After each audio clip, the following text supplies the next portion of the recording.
El siguiente mensaje, por el pastor Carlos Contreras, es una producción de la Iglesia Gracia Soberana de Ciudad Juárez. Bien, creo que este es el mensaje número 10, de la serie Santos llamados a ser santos, llamado La disciplina y la santidad. La disciplina y la santidad. Y voy a leer Hebreos 12 y voy a leer un buen pedazo de este capítulo. Dice Hebreos 12, versículo 1, por tanto, puesto que tenemos en derredor nuestro tan gran nube de testigos, y está hablando de los héroes de la fe, dice, despojémonos también de todo peso y del pecado que tan fácilmente nos envuelve, y corramos con paciencia la carrera que tenemos por delante, puestos los ojos en Jesús, el autor y consumador de la fe, quien por el gozo puesto delante de él soportó la cruz, menospreciando la vergüenza, y se ha sentado a la diestra del trono de Dios. Considerad pues a aquel que soportó tal hostilidad de los pecadores contra sí mismo, para que no os canséis ni os desaniméis en vuestro corazón. Ahora este pasaje ya lo habíamos visto en la serie. Ya estuvimos viendo que estamos llamados a poner nuestros ojos en Cristo, así, a poner nuestros ojos en las cosas de arriba, no en las de la tierra, y eso nos lleva y nos ayuda a despojarnos y a no desviarnos en nuestra atención y en nuestros afectos y nuestras pasiones en las cosas terrenales. Pero cuando con toda intención dejamos para después lo que sigue a partir del versículo 4, que es lo que va a ocupar nuestra atención el día de hoy. Dice el versículo 4, porque todavía en vuestra lucha contra el pecado no habéis resistido hasta el punto de derramar sangre. Además, habéis olvidado la exhortación que como a hijos se os dirige. Hijo mío, no tengas en poco la disciplina del Señor, ni te desanimes al ser reprendido por Él. Porque el Señor al que ama, disciplina, azota a todo el que recibe por hijo. Es para vuestra corrección que sufrís. Dios os trata como a hijos. Porque ¿qué hijo hay a quien su padre no discipline? Pero si estáis sin disciplina, de la cual todos han sido hechos participantes, entonces sois hijos ilegítimos y no hijos verdaderos. Además, tuvimos padres terrenales para disciplinarnos y los respetábamos. ¿Con cuánta más razón no estaremos sujetos al Padre de nuestros espíritus y viviremos? Porque ellos nos disciplinaban por pocos días como les parecía, pero Él nos disciplina para nuestro bien. Participemos de su santidad. Él nos disciplina para nuestro bien, para que participemos de su santidad. Al presente, ninguna disciplina parece ser causa de gozo, sino de tristeza. Sin embargo, a los que han sido ejercitados por medio de ella, les da después fruto apacible de justicia. Por tanto, fortaleced las manos débiles y las rodillas que flaquean, y haced sendas derechas para vuestros pies, para que la pierna coja no se descoyunte, sino que se sane. Buscad la paz con todos y la santidad, sin la cual nadie verá al Señor. Entonces este pasaje se conecta perfectamente con el mensaje la forma como terminó Alex la semana pasada, ¿no?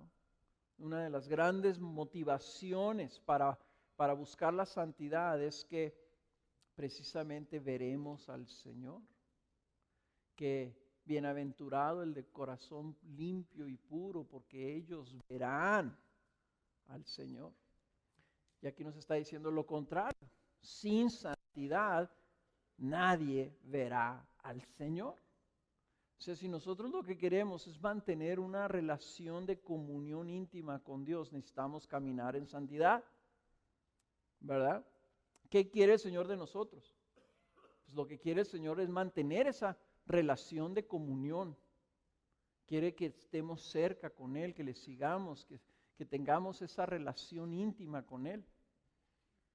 Pero ¿qué es lo que pasa entonces cuando no somos nosotros automotivados a obedecerle? Cuando no estamos siendo ejercitados en la piedad. Este pasaje nos ayuda a entender en dónde entra la disciplina en nuestro caminar de santidad. Y lo curioso es que entendemos aquí un poquito más el contexto cuando seguimos leyendo de por qué empieza el autor de Hebreos hablando de una carrera. O sea, una carrera. Estamos avanzando y caminando. Si ustedes se acuerdan cuando estuvimos viendo el progreso en la santidad, cómo veíamos una flecha que iba de un lado hacia el otro. Bueno, esa flecha es una carrera. Esa flecha es un caminar, es un avanzar. Ahora, si alguna vez has corrido tú, si alguna vez has hecho un maratón o has intentado prepararte para un maratón, te vas a dar cuenta que cuando estás corriendo en una carrera larga, esa carrera nos confronta, que cuando vamos ya después de un tiempo nos cansamos y nos empieza a doler todo.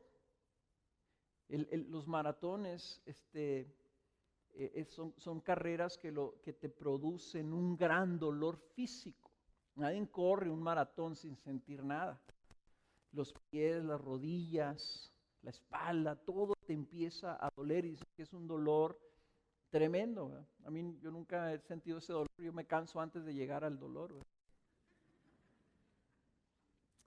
Pero ¿qué es lo que pasa? Cuando tú estás corriendo, cuando tú estás en una carrera larga, inmediatamente tu cuerpo te empieza a decir, te quiere presionar para que tú pares, para que renuncies, para que ya no sigas corriendo. Al cuerpo le duele y entonces dice, no, ya no, ya no, ya no. Y empiezas a decir, no, pues no tiene nada de malo que me quede aquí a medio camino, ¿qué importa? O sea, cuando menos ya hice un buen esfuerzo, ya llegué hasta la mitad. Y el autor está diciendo, no, o sea, a ti te va a pesar tu lucha contra el pecado. Tu caminar en la piedad va a empezar te va a empezar a provocar problemas con tu cuerpo, con tu carne. Va a empezar a resistir y a decir, oye, pero no, esto no me gusta. Renuncia, quédate aquí, confórmate.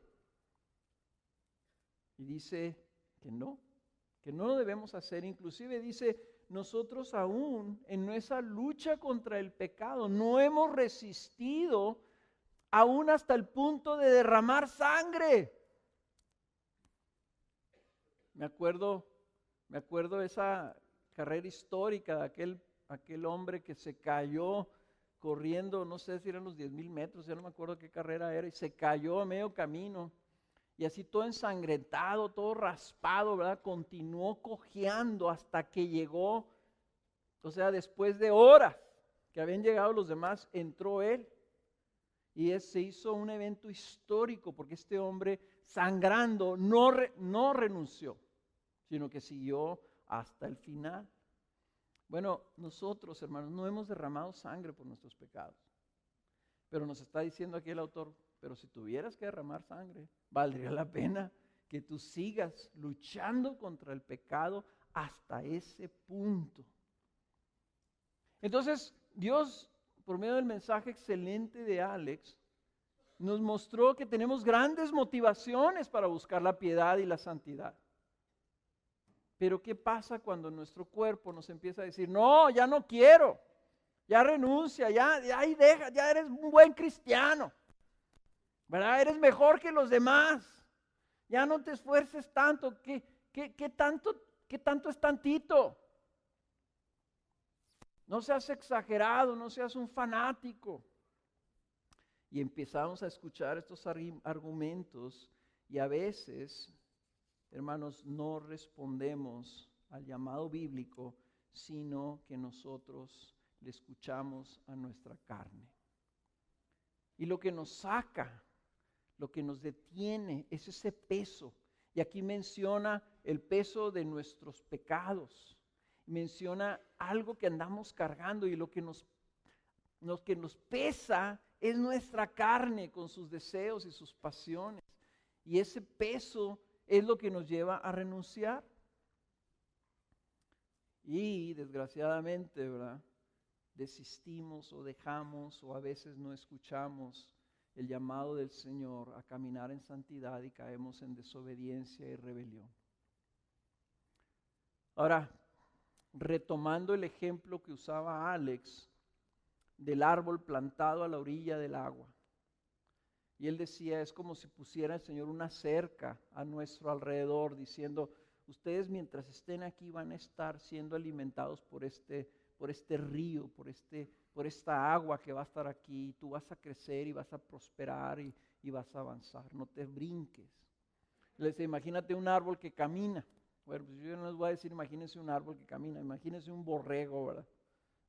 Un borrego que está dentro de una cerca, que está dentro de un corral ahí, de ese círculo, ese corral circular ahí que te está protegiendo, que te está guardando, en donde está tu pastor, donde está el alimento, donde mientras tú estés ahí vas a estar bien.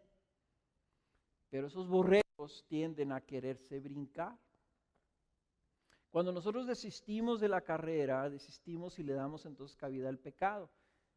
Y el ejemplo del corral, de este círculo de bendición, entonces estamos hablando de que cuando desistimos, caemos en el pecado, y el pecado es cuando nosotros nos brincamos la cerca. Cuando nosotros nos salimos de ese círculo de bendición.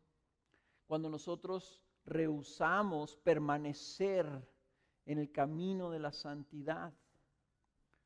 Entonces, ¿qué necesitamos? Necesitamos de la disciplina del Señor.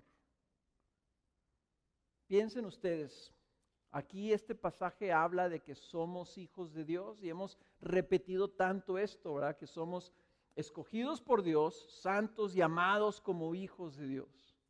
Somos hijos.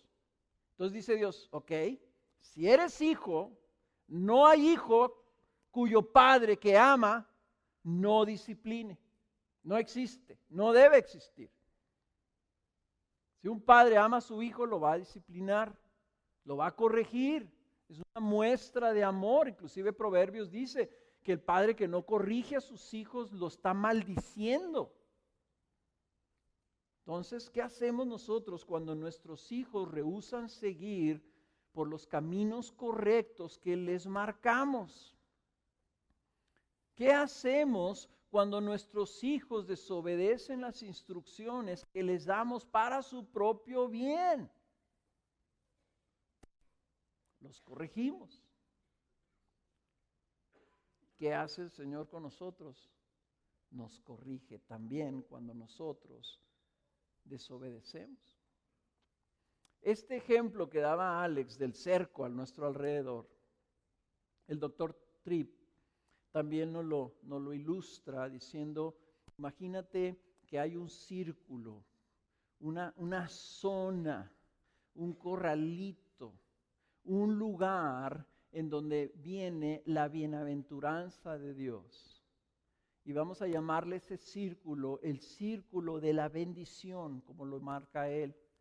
Y él lo está basándose en donde la promesa del quinto mandamiento le dice a los hijos, hijos, honra a tu padre y a tu madre. Y le dice, hazlo así para que te vaya bien. Quiere decir que cuando ya no estás honrando a tu padre y a tu madre, ya no te va a ir bien, ya estás fuera de la bendición. Entonces esa ilustración de Alex del Salmo 1, donde el árbol que está plantado cerca del agua le va bien, prospera en todo. El árbol que está lejos del agua, y el agua es Cristo, ¿verdad? El agua viva, ¿verdad? El que emana esa agua que no deja de salir y dar vida, ese es Cristo, Él es el agua verdadera. Ese árbol, cuando se separa, entonces pierde la bendición de la cercanía, pierde la bendición del alimento. Entonces nosotros estamos hablando entonces de este círculo de la bendición. ¿Qué es la disciplina? La disciplina, dice el doctor Tripp, es regresar a nuestros hijos al círculo de la bendición para que les vaya bien. Mientras están adentro de ese círculo les va a ir bien. Cuando se salen, no les va a ir bien. Un padre que ama a su hijo va detrás de su hijo y lo regresa. Entonces, si es así lo que vemos nosotros como la disciplina, tenemos que aclarar lo que la disciplina no es. La disciplina no es castigo. Nosotros desgraciadamente hemos visto la corrección de nuestros hijos como castigarlos. La disciplina no es castigo, no es una penalización, porque ya Cristo recibió el castigo por nuestro pecado. Ya Él recibió la pena. Nosotros recibimos solamente la bendición de lo que Cristo pagó. La disciplina no es castigo, no es penalización, porque ya Cristo recibió el castigo por nuestro pecado.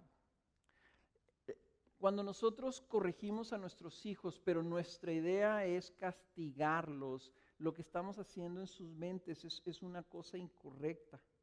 Es si le dices, pórtate bien o te voy a castigar, pórtate bien o te voy a dar esto, entonces estamos en una especie como de trueque, ¿verdad?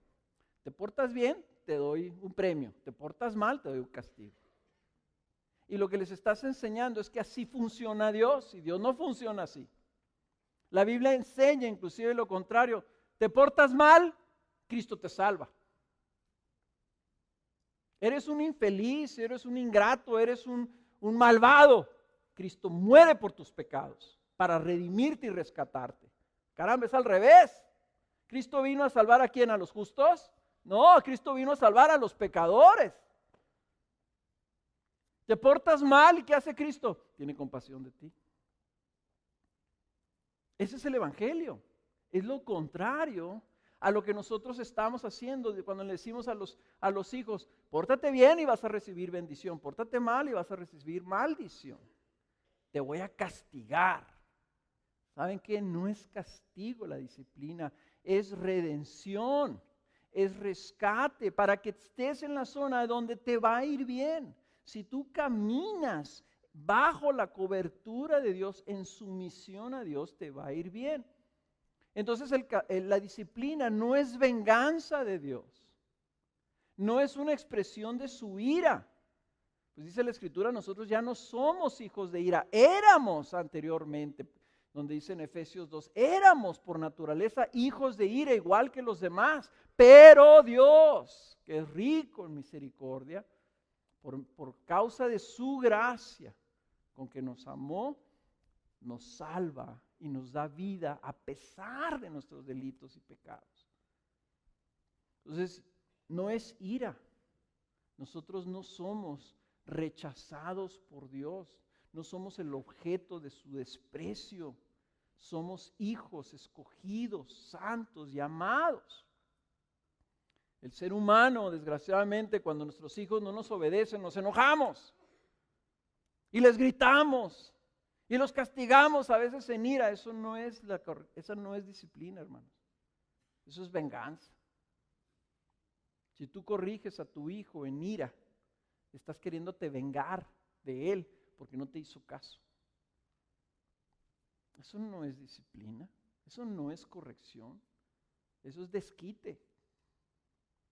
Y muchas veces caemos en ello y está mal y tenemos que pedirle perdón a Dios por ello y tenemos que pedirle perdón a nuestros hijos cuando hacemos ese tipo de cosas. Ahora, otra cosa que no es la disciplina no es agradable. Y como dice aquí, ni parece ser causa de gozo. A nadie le gusta, pero es necesario. La disciplina siempre es necesaria. La disciplina siempre es necesaria. Aunque no sea necesaria la corrección, es necesaria la disciplina. Fíjense bien. La disciplina no siempre es correctiva. Debe ser principalmente formativa. A veces nosotros siempre vemos la disciplina simplemente como correctiva. Y creo que si lo estamos viendo así, lo que no estamos haciendo es formar a nuestros hijos. Y porque no los formamos, terminamos siempre nomás corrigiéndolos. Pero la disciplina es formativa. Y por eso dice el apóstol aquí, ¿verdad? Dice, todos somos participantes de esa disciplina. Y cuando sufrimos, entonces sí es para nuestra corrección. Pero el Señor lo que está tratando de hacer con nosotros es formarnos, es que crezcamos en esa piedad y crezcamos en esa santidad. Y entonces está aplicando disciplina en nuestras vidas para que nosotros vayamos creciendo en madurez. La disciplina es necesaria. ¿Para qué? Para permanecer nosotros sujetos a Dios y poder así gozar de su vida y santidad. Versículos 9 y 10 dice, ¿verdad? Que nosotros estaremos sujetos al Padre de nuestros espíritus y viviremos. Y por eso es que viene la disciplina. Ellos, los padres terrenales, los disciplinaban por pocos días como a ellos les parecía, como entendían los pobres. Pero Él nos disciplina para nuestro bien, para que participemos de su santidad. Entonces la disciplina es necesaria para la vida, para el bien, para que nos vaya bien y para que crezcamos en santidad. La disciplina siempre es necesaria porque nuestra tendencia natural, la tendencia del viejo hombre, la tendencia de nuestra carne, siempre es a desviarnos y apartarnos de Él. ¿Qué dice la Biblia que es el máximo bien? El máximo bien es Jesús. Nuestro máximo bien es estar con Él. Nuestro máximo bien es estar con Él para siempre. Pero nosotros no lo entendemos así. Pensamos que nuestro bien está aquí en el mundo. Está en las cosas materiales.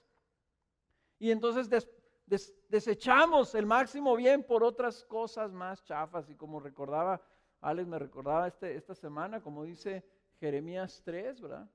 Abandonamos las fuentes de agua viva para cavar para nosotros cisternas secas, lodosas, tomando agua estancada en lugar de ir a las fuentes que son las que realmente nos llenan y nos bendicen. Entonces la disciplina es para mantenernos en esa posición de bendición. Y que nuestra tendencia a apartarnos, a andar buscando otras cosas, sea corregida. Por lo tanto, la disciplina siempre estará presente en nuestras vidas. ¿Por qué? Porque Dios nos ama, por eso. Porque no nos va a dejar, porque no nos va a desamparar ni nos va a abandonar. Ándale pues, vete pues.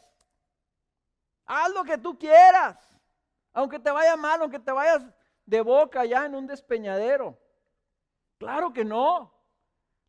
El Señor se cansó de hablar de Él como un pastor. Dice, Él deja las 99 en el corral y va tras de la que se le brincó el cerco y la va hasta que la encuentra, la carga y la trae y la regresa. Ese es nuestro Señor. Por eso es que la disciplina siempre va a estar ahí. Y ningún creyente, no hay ningún creyente, ni ha habido en la historia de la iglesia que se haya escapado de la disciplina del Señor. Todos estamos en este proceso, todos necesitamos de ella y por lo tanto todos, como dice aquí, somos hechos participantes de ella. Entonces, aunque fueras tú muy bueno y muy santo, necesitas la disciplina. Tus hijos pueden ser muy obedientes, necesitan disciplina en cada etapa de su vida, porque están en un proceso de crecimiento y necesitan aprender y desarrollar lo que no tienen. Entonces, este pasaje nos dice 4 beneficios de la disciplina, que se los voy a leer así muy rápido. La disciplina tiene 4 beneficios aquí, según este texto, que son estos. La disciplina produce fruto apacible de justicia. ¿Saben qué es ese fruto apacible de justicia? Produce piedad. Lo que nosotros queremos estar ocupados haciendo, la piedad. O sea, la santidad que nos lleva a recibir los beneficios de ver a Dios, de estar con Dios, de glorificar a Dios y de estar en ese lugar de bendición. La disciplina es parte del fortalecimiento que necesitamos para no flaquear. Cuando estamos flaqueando en la carrera, es como si llegara atrás de nosotros una persona y nos metiera unos pellizquitos, ¿verdad? Órale, no se raje, ándele, ay, caramba. O sea, tiene un beneficio grande, nos mantiene, nos fortalece, para no flaquear. Es muy diferente cuando tú vas en una carrera solo a cuando llevas a alguien a tu lado, tu coach, que te va empujando y te va animando, y órale, sí puedes, claro que no, ya no puedo, no se raje, ándele, échele ganas. Tercero, la disciplina es parte del enderezamiento de lo chueco en nuestra vida. O sea que nos ayuda a que funcionemos de la manera en que fuimos diseñados. Nos quitan lo chueco, nos endereza, nos corrige. Es como usar zapatos con arco, ¿verdad? Te duelen.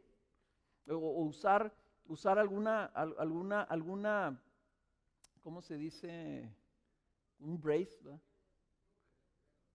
Eso. Sí. Cuando te pones algo para enderezarte, para sostenerte, o sea, te está ayudando a enderezar lo chueco, de tal forma que ya derecho, ¿verdad? Entonces funcionas como debes funcionar. Y recuerden ustedes que eso era uno de los beneficios que decía Alex, ¿verdad? Cuando caminas conforme al diseño de Dios, las cosas funcionan. Te va bien, las cosas funcionan. Estás trabajando como fuiste diseñado. Número 4, la disciplina es protección para que no se descoyunte una parte de tu vida. En otras palabras, para que no te pase algo peor, sino al contrario, donde está débil, sea sanado. En otras palabras, es protectora y sanadora. O sea, piensa tú, ¿verdad? Imagínate que vas corriendo y de repente se te sale un pie, se te sale la pata, ¿verdad? Y empiezas a traer el fémur acá arriba, ¿verdad? Entonces, no, la disciplina lo que hace es que te fortalece para que se sane esa parte débil de tu cuerpo. Se sana y no se descoyunta. Ahí está, funciona. Entonces hay una protección. Esto es lo que dice el apóstol, que son los beneficios de la disciplina. Hermanos, lo necesitamos nosotros disciplina.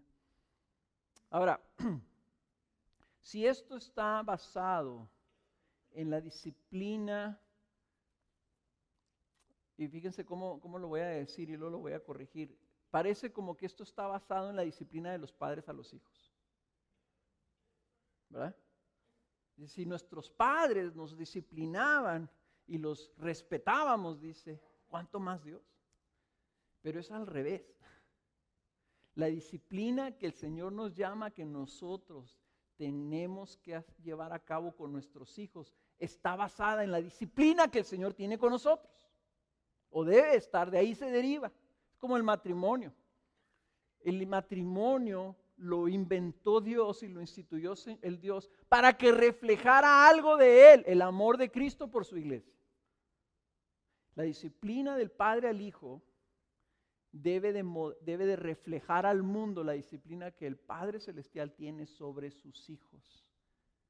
Entonces Efesios 6:4 dice, vosotros padres, no provoquéis a ira a vuestros hijos, sino criarlos en la disciplina e instrucción del Señor. Ahí está el modelo humano de la disciplina divina. dice, no provoquéis a ira a vuestros hijos, sino criadlos en la disciplina e instrucción del Señor. Entonces vamos a hablar de los diferentes tipos de disciplina o los diferentes niveles de disciplina que Dios aplica a nuestra vida. Y voy a empezar con el primero, y voy a empezar basándome en Efesios 6:4, que la disciplina empieza con instrucción. ¿Por qué estoy hablando de que hay diferentes tipos?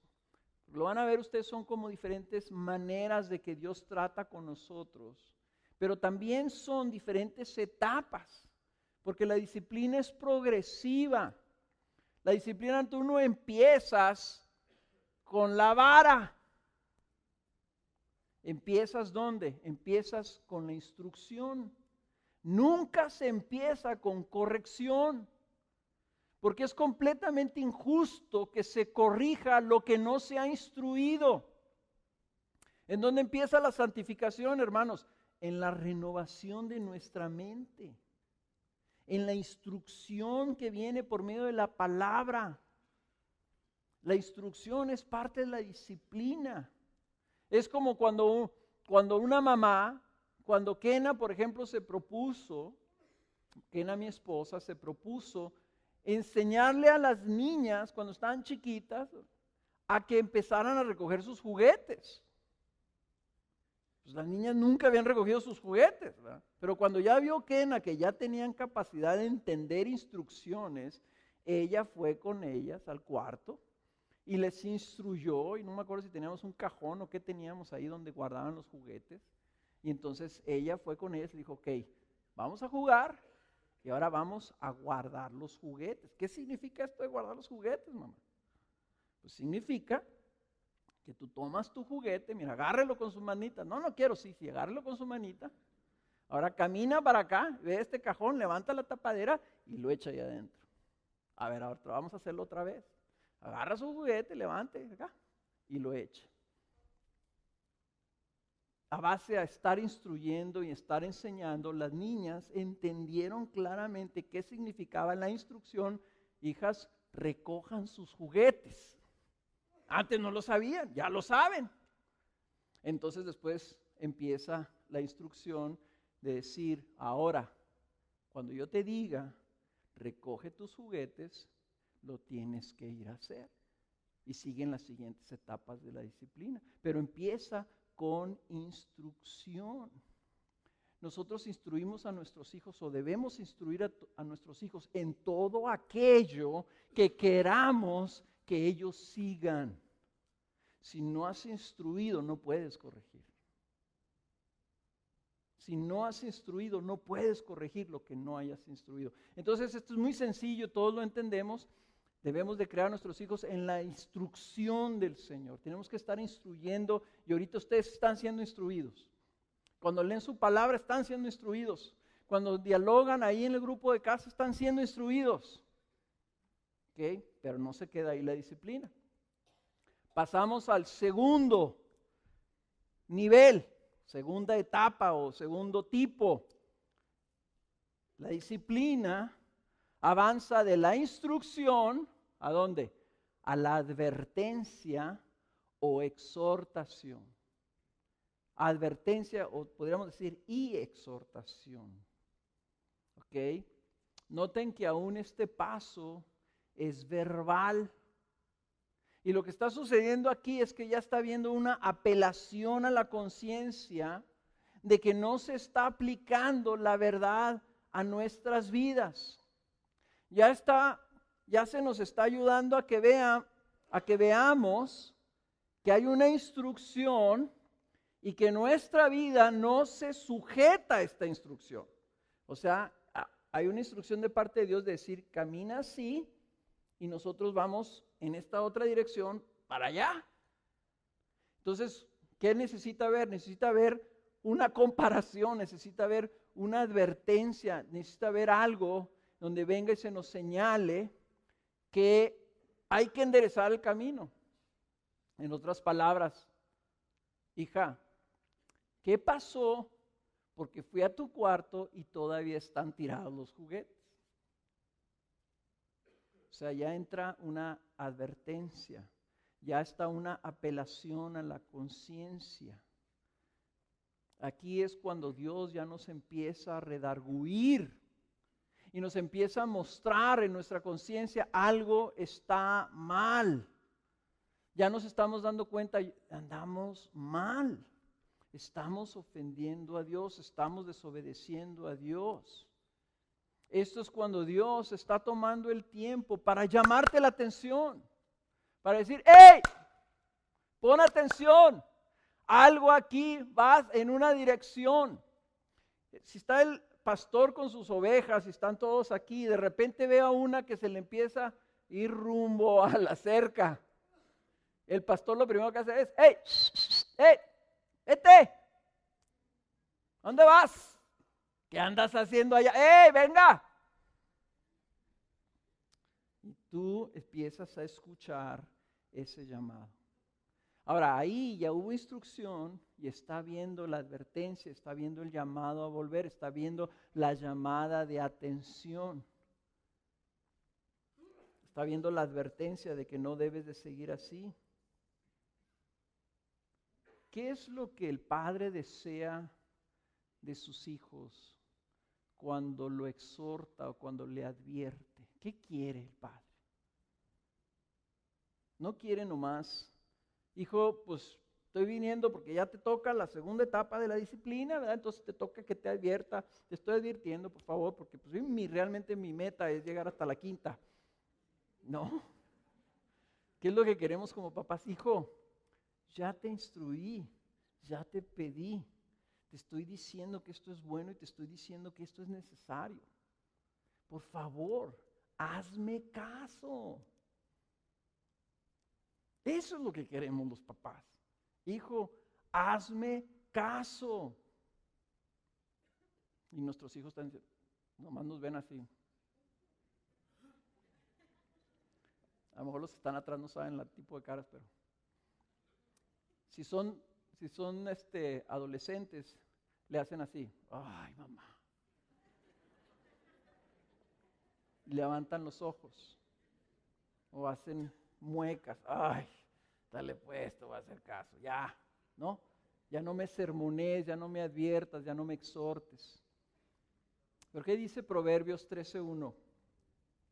El hijo sabio acepta la disciplina de su padre, pero el escarnecedor no escucha la reprensión. El hijo sabio acepta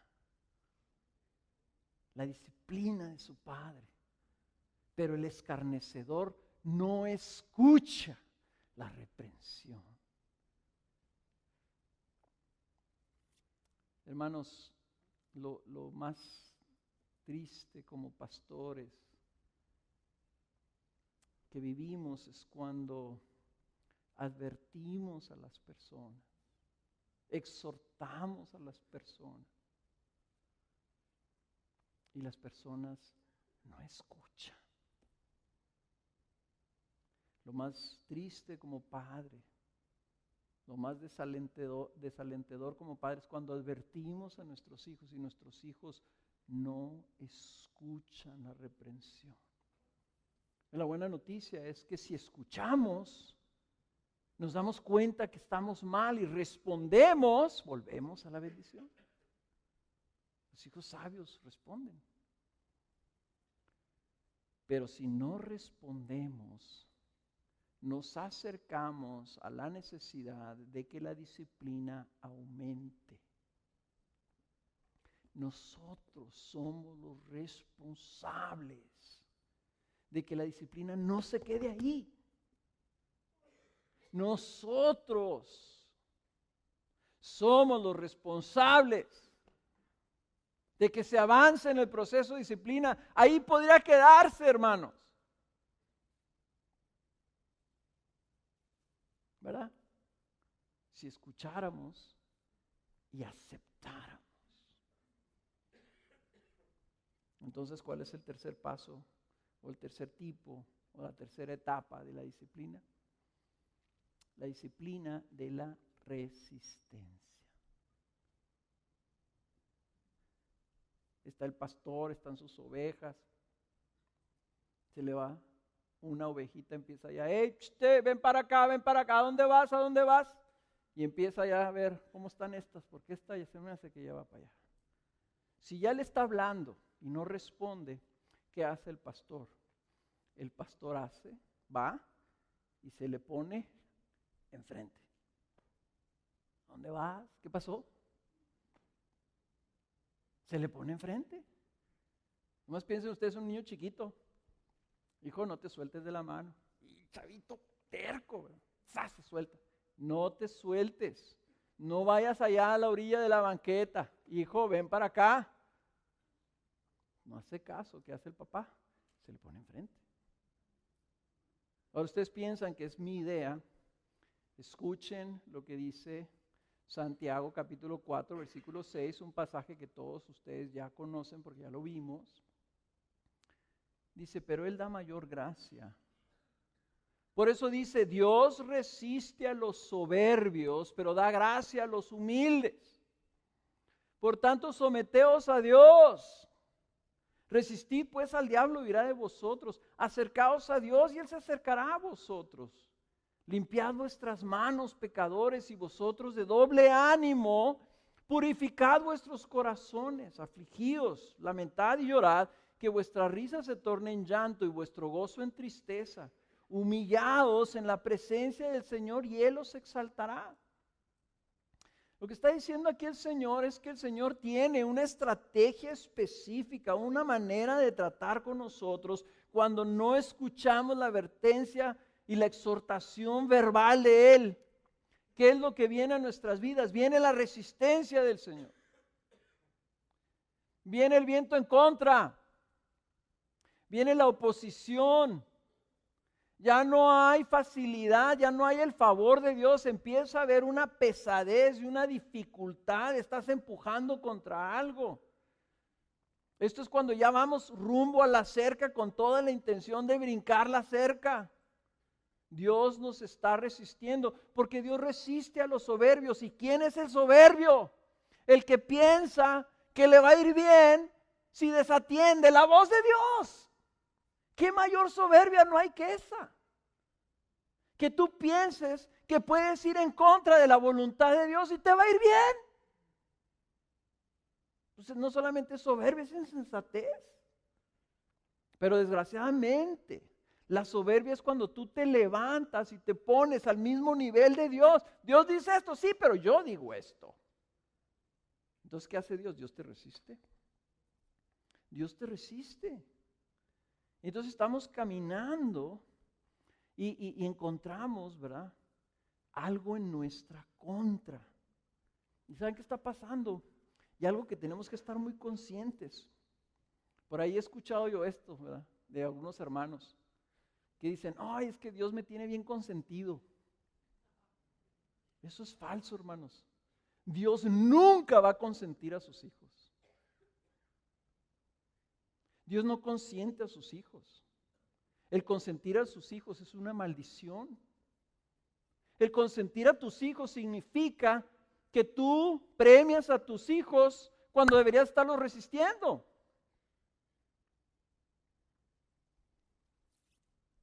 Dios no consiente, sino que nos guía a su voluntad. Cuando tú como padre tienes que cargar a tu hijo para llevártelo, para devolverlo a donde tiene que estar, estás resistiéndolo. En otras palabras, no dejas que siga en ese camino, te le pones enfrente. Y desgraciadamente aquí es donde algunos padres han perdido ya la dirección, han perdido el concepto de la disciplina y no quieren resistir a sus hijos porque piensan que si resisten a sus hijos, los van a frustrar. Van a constreñir su derecho a su autoexpresión.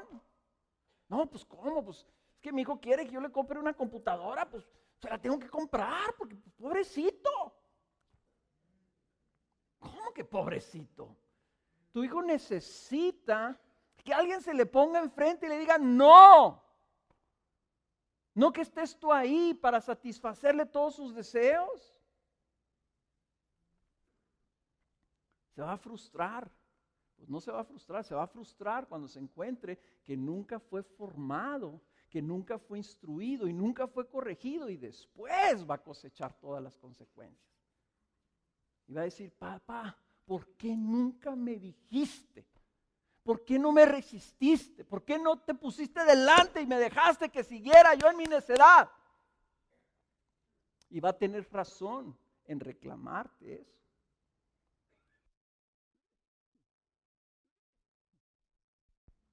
Entonces, la resistencia equivale cuando un padre le limita algo a su hijo porque el hijo no quiere hacer lo que debe hacer.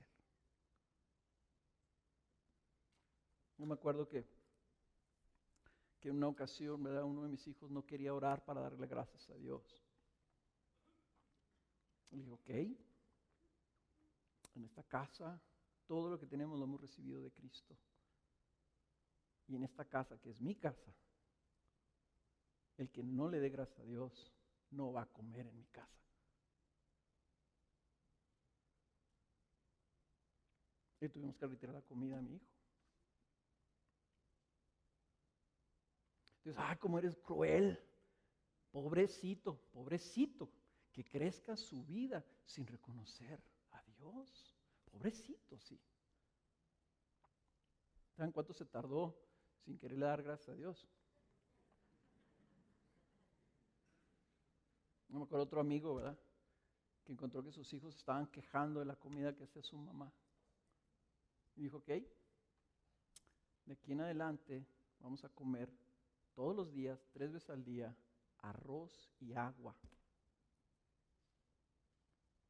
Y él y su esposa se sujetaron al mismo régimen, arroz y agua. 1 semana duraron hasta que sus hijos todos se arrepintieron y pidieron perdón a Dios por quejarse. Una familia muy rica, muy próspera, por quejarse de algo que nunca deberían de quejarse. Tenían todo el alimento que quisieran y se estaban quejando. Su padre tuvo que resistirlos. Nosotros tenemos que resistir a nuestros hijos, pero Dios está más interesado en nuestra santidad que en nuestra libertad. Por eso Él aplica una presión, y puede ser una presión suave o puede ser una presión fuerte para empujarnos hacia la piedad. Y a veces son simplemente esas contrariedades de las circunstancias en nuestra vida en donde nos damos cuenta que las cosas no nos están saliendo bien. ¿Por qué crees que no te están saliendo bien? ¿Por qué te estás encontrando con puertas cerradas? Esperabas prosperidad, pero encontraste lo contrario. ¿Por qué? ¿No será que el Señor te está resistiendo?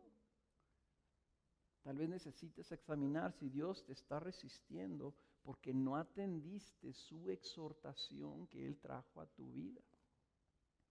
Y lo triste, hermanos, es que viene la resistencia y ¿saben qué hacemos? Nos damos de topes nosotros contra él. Decimos: no, hay que vencerlo, ¿verdad? Es como el ejemplo que les ponía yo de aquella perrita que yo tenía, ¿verdad?, que le ponía la correa, y en cuanto le ponía la correa, jalaba. Entonces, más jalaba, pues más la jalaba yo, pues más me jalaba a mí. O sea, es el cuento de nunca acabar. Dios nos resiste, ¿qué hacemos? Le empujamos. No, pues ahora, órale, pues ahora como sea, pero lo saco adelante. Desgraciadamente nos entercamos en nuestra soberbia y resistimos, y cuando eso sucede, entonces la disciplina se convierte en la 4ª etapa, que es las consecuencias, la cosecha de consecuencias sustitutas. ¿Por qué estoy hablando de consecuencias sustitutas? El libro de Proverbios habla, hermanos, de cuando el Señor nos viene y nos advierte y nos instruye y nosotros rehusamos oírlo. Y dice: si tú rehusas escuchar la sabiduría de Dios, las consecuencias, ¿saben cuál es la consecuencia? La muerte y la destrucción. La ruina, la muerte y la destrucción son las palabras que el libro de Proverbios usa para aquellos que lo resisten. la muerte, la ruina, la destrucción. Entonces, ¿qué hace Dios? ¿Dios quiere tu muerte? ¿Quiere la ruina de sus hijos? ¿Quiere la destrucción de sus hijos? ¡Claro que no! Entonces, ¿qué hace el Señor? Te permite cosechar consecuencias sustitutas. Cuando el insensato escatima la disciplina, cuando no le hace caso, cuando la menosprecia, como dice aquí, no menosprecies, no tengas a menos la disciplina del Señor. Cuando la desatendemos, entonces el Señor nos hace cosechar consecuencias. ¿Se acuerdan ustedes de Faraón? ¿Se acuerdan que Faraón no quiso en su terquedad responder a la advertencia? Primero vino Moisés y le habló. Dijo, deja ir a mi pueblo. No. Mira, para que veas que estoy hablando en serio, te voy, advierto. Eso es curioso que la primera señal, ¿saben cuál fue? La vara que se hizo serpiente. Mira, yo vengo en el nombre del Señor. Y dijo, eso no es nada, no me impresionas, Moisés. Y luego empezaron las plagas, de menos a más.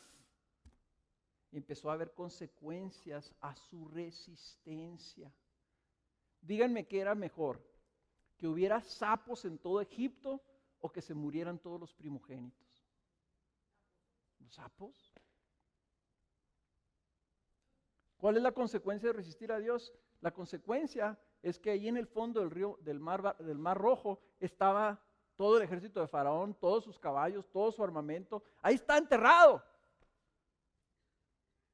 Pero no tenía que haber estado así, podía haber respondido con las moscas o con los sapos.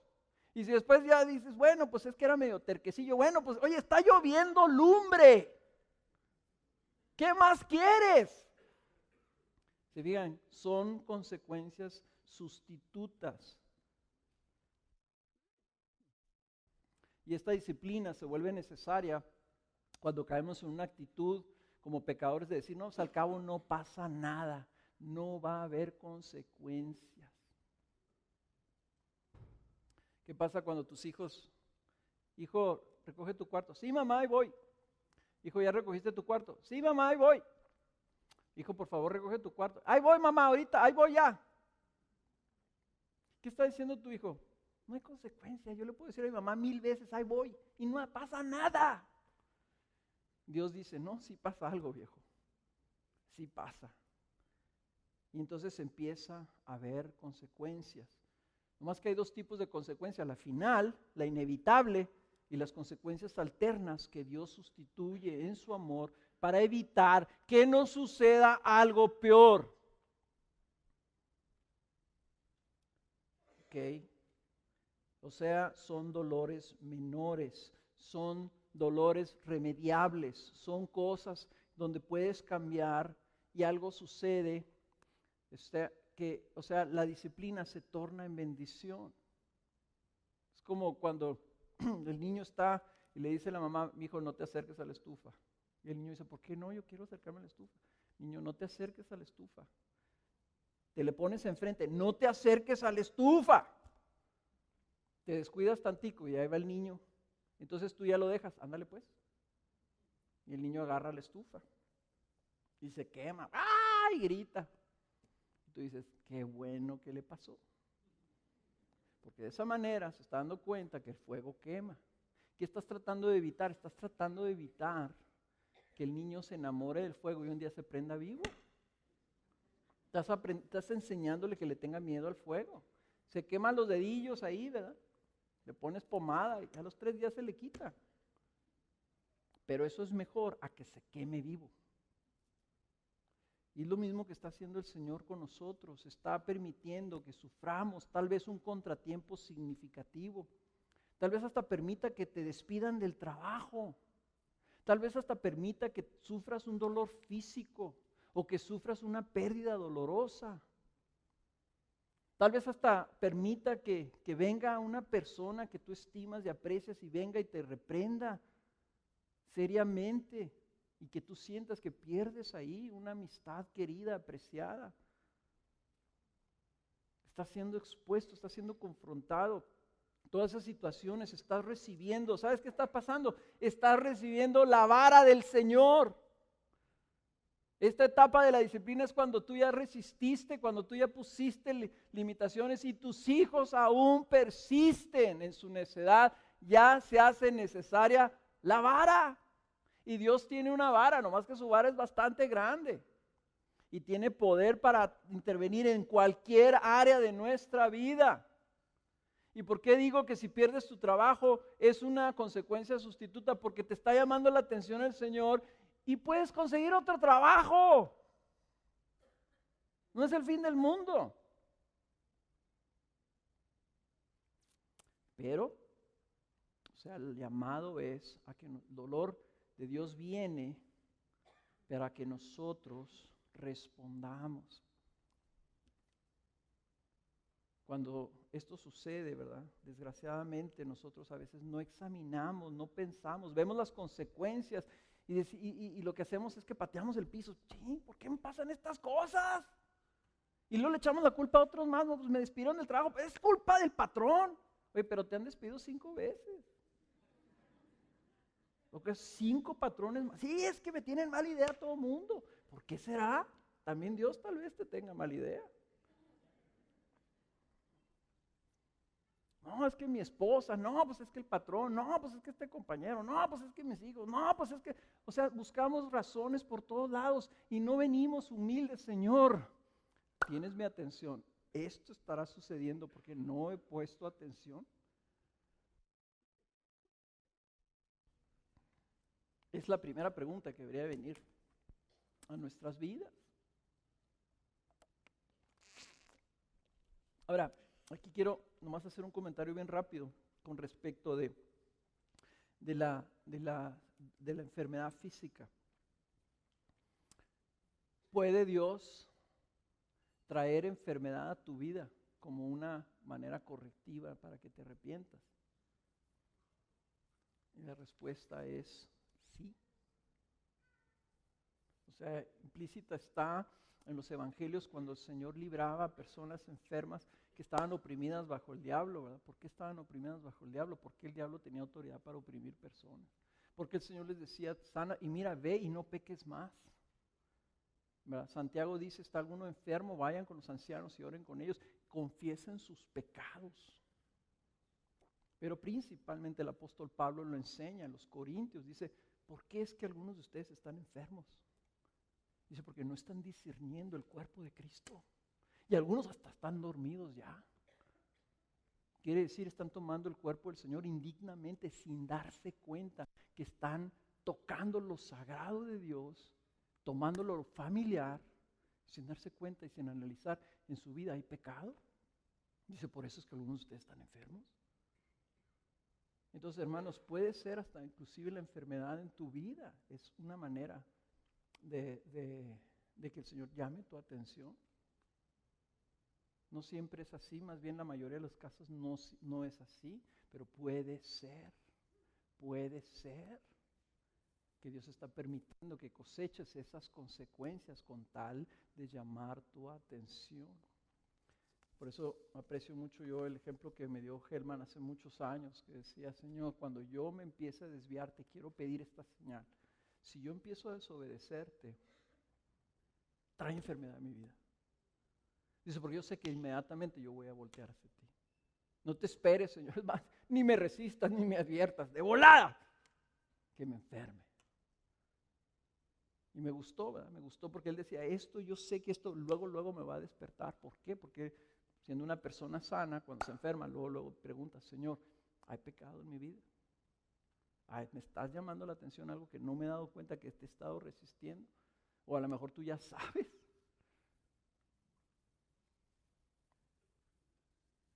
Entonces es disciplina. Hace varios años me robaron una camioneta. En el momento que me robaron la camioneta, primero pues me sacó de onda así como, o sea, el momento que me robaron la camioneta supe que era disciplina del Señor. El Señor estaba tenía tiempo mostrándome un área de mi vida que tenía que ver con mi disciplina y mi constancia en términos de finanzas y la administración de mi familia, etc.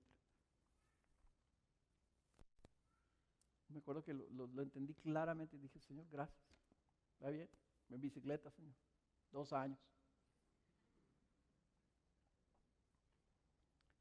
Es una vara. Duele, pero es para redención. Por último, la última etapa es la etapa de la disciplina, del azote público. ¿Se fijaron aquí que dice el Señor al que ama? Dice, este es un pasaje de Proverbios, creo que es Proverbios 3, dice, no tengas en poco la disciplina del Señor ni te desanimes al ser reprendido por Él, porque el Señor al que ama disciplina, y lo dice, y azota a todo el que recibe por hijo. Ahora, en el mundo bíblico, el azote era algo que se daba públicamente. Eras llevado a la plaza y ahí te amarraban, ¿verdad? Y ahí te azotaban y te daban 39 latigazos. Todo mundo se daba cuenta. ¿Qué es esta etapa? Esto es cuando Dios nos permite cosechar las consecuencias de nuestro pecado, y estas consecuencias son visibles y evidentes a los demás. Ahora ya no son las sustitutas, ya no son las menores, ya son las consecuencias más dolorosas, pero son aún las acciones de un padre amoroso con la intención de salvar a sus hijos. Si ustedes no creen que Dios está dispuesto a hacer esto, nomás vean el ejemplo de Israel y de Judá, que estuvo Dios dispuesto a entregarlos al cautiverio. Se fueron cautivos, unos a Siria y a otros a Babilonia. Y dice el Señor, a causa de la dureza de su corazón, porque les he estado hablando y hablando, les mando profetas y los matan. Ándeles pues. ¿Tanto aman los dioses de esos otros pueblos? Ándeles pues. Voy a dejar que estos otros pueblos los dominen, los lleven cautivos y los hagan esclavos. Porque no entienden. Y requirió eso para que el pueblo judío entendiera lo grave que era la idolatría. Cuando Dios te ha estado llamando la atención, ha estado poniendo resistencia, ha estado trayendo corrección dolorosa a tu vida, y aún así no respondes, entonces permite que coseches las consecuencias. Como el caso de un joven que no atendía la reprensión de abandonar su vida de inmoralidad sexual hasta que le diagnosticaron SIDA. O el empresario que no escuchaba y no dejaba de cometer fraude hasta que cayó en la cárcel. En otras palabras, cuando tú sigues en la necedad, en un camino, te sales, te brincas, te vas. La única manera de regresarte es con un azote. Y como es público, en otras palabras, sucede algo y todo mundo se da cuenta.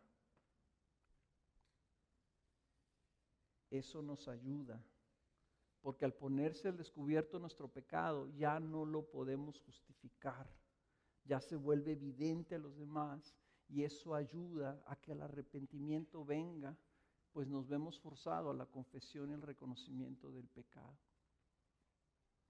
Nomás piensen ustedes, todos estos líderes políticos, líderes religiosos, que han vivido una doble vida, y de repente, ¡pum!, algo sucede, sale a la luz, se pone evidente. Y se destruye su vida, se destruyen sus matrimonios, su carrera, todo se destruye, pero su alma no es destruida. Y muchas de esas personas han dicho, si esto no me hubiera sucedido, yo no me hubiera arrepentido. Yo me acuerdo de un joven que una vez fuimos a verlo al hospital paralizado. Había tenido un accidente automovilístico, quedó paralizado el cuello para abajo. Y tenía meses en el hospital y nos dijo, si esto no me hubiera sucedido, yo nunca me hubiera arrepentido y hubiera reconocido al Señor. Qué triste que tengamos que llegar a algo así, porque ya no queda otra alternativa. Porque si sigues así se va a destruir tu vida. Cuando Dios obra así es porque ya no queda otra alternativa. Y ese es desgraciadamente ese testimonio. Ahora, fíjense, la Biblia en Mateo 18 habla y nos dice que en la iglesia debe de obrar de esa forma también. Fíjense cómo dice Mateo 18:15. Si tu hermano peca, ve y repréndelo a solas, o sea, verbalmente. Ve y repréndelo a solas. Si te escucha, has ganado a tu hermano. Si te escucha, ¿se fijan? O sea, una etapa muy previa, verbal, de estar reprendiéndole, es una disciplina verbal, es una advertencia. Si no te escucha, lleva contigo a uno o dos más, para que toda palabra sea confirmada por boca de 2 o 3 testigos. Entonces ahí sube ya, oye, qué pena, ya le fuiste, le dijiste a los líderes, y ahí, o sea, ¿qué onda? Hermano, no me hiciste caso, no me escuchaste. Estamos aquí porque nos preocupas, aquí se va a quedar entre los 3, pero cambia, arrepiéntete, deja eso. Dice, y si rehúsa escucharlos, dilo a la iglesia. Y si también rehúsa escuchar a la iglesia, ya todo el mundo sabe. Y si aún así rehúsa escuchar a la iglesia, sea para ti como el gentil y el recaudador de impuestos. En otras palabras, ponlo allá afuera. Fuera de mi protección, fuera de la cobertura de la iglesia, fuera de la gracia. A que coseche. Pablo lo puso así en Corintios, entréguenselo al diablo. Entréguenselo al diablo, póngalo allá afuera, para que el diablo lo vea y trate con él. Para ver que se arrepienta y se salve su alma, aunque sea destruido su cuerpo, dice. Entonces, hermanos, en todas estas etapas, en todos estos pasos, vemos a un Dios que está tratando de ayudarnos y de traernos. Dios no es una mala onda de Dios, no está enojado Dios con nosotros, así como un padre lo que quiere es la respuesta de sus hijos. Tenemos 10 semanas hablando de las bendiciones de la santidad, de lo que somos, escogidos, santos y amados por Dios. Vimos la semana pasada qué grandes beneficios podemos ambicionar y podemos aspirar buscando la piedad. Pero si no lo hacemos, tenemos un Padre amoroso que está dispuesto a corregirnos, que está dispuesto a resistirnos aún así, o hasta a traer dolor y sufrimiento a nuestras vidas con tal de que nos vaya bien y que recibamos la plenitud de su bendición y no lleguemos al final de nuestras vidas habiendo perdido aquello que Él ganó con su sangre por nosotros. Entonces, ¿cómo debemos responder? ¿Cómo debemos responder? No debemos de responder con tibieza, no debemos de responder con ligereza. Debemos de responder y decir, Señor, ¿saben qué? Después de que preparé, ¿saben lo primero que vino a mi vida? Señor, haz de escuchar tu advertencia de nuevo, por favor, no te pases al otro, háblame, redargúyeme ya. Me dio temor, ¿verdad? Que yo ande por acá. Me quiero regresar al punto número 2, al 1, a la instrucción, instrúyeme, Señor. Redargúyeme si hay paz, camino, muéstrame si hay algo malo en mí, quiero responder. Siempre les he dicho, cuando venga el fuego a tu vida, cuando venga la corrección a tu vida, abraza el fuego, abraza la corrección, responde rápido, sé pronto. Miren, la conclusión de esto es que nosotros debemos de ser un pueblo prontos para el arrepentimiento. Por eso es que digo que el arrepentimiento tiene que ser el estilo de nuestra vida. Nosotros tenemos que estar siempre caminando en arrepentimiento, dándonos cuenta en dónde andamos chuecos, enderezando. Dónde andamos en otra dirección, volteándonos. No es que Dios sea opresivo, es que Él quiere que permanezcamos en el círculo de la bendición y quiere traernos, mantenernos ahí, porque ahí nos va a ir bien. Nomás recuerden el árbol plantado sobre junto a las aguas. Dará fruto a su tiempo, su tronco será grueso, su follaje será amplio. O sea, habrá prosperidad espiritual en nuestra vida si permanecemos, para que te vaya bien. Esperamos haya sido de bendición.